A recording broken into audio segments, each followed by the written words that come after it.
لا يزال اسم سعيد المنبهي واحدا من الأسماء التي ألهمت أجيالا من المناضلات والمناضلين.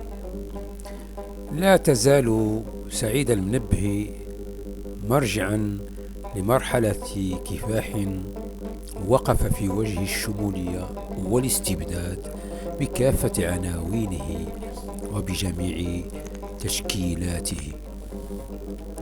كانت سعيد المنبهي ولا زالت رمز الحركة الطلابية المغربية وما قدمته من شهداء في سبيل الدفاع عن حقوق المستضعفين.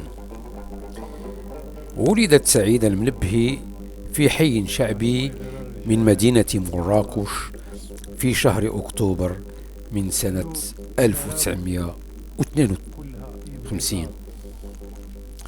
بعد حصولها على شهادة البكالوريا التحقت بشعبة الأدب الإنجليزي بكلية الآداب بالرباط، وناضلت في صفوف الاتحاد الوطني لطلبة المغرب.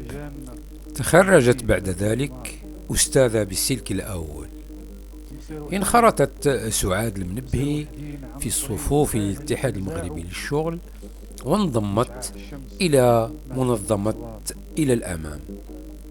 اختطفت سعيدة المنبهي في 16 يناير 1976 وقضت 3 أشهر بالمركز السري بمركز مولاي الشريف.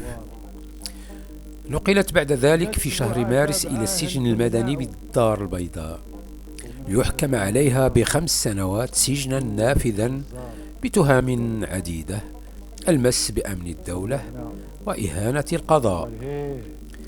خاضت سعيدة المنبهي مجموعة من الإضرابات عن الطعام، آخرها ذلك الذي دامزها 40 يوما.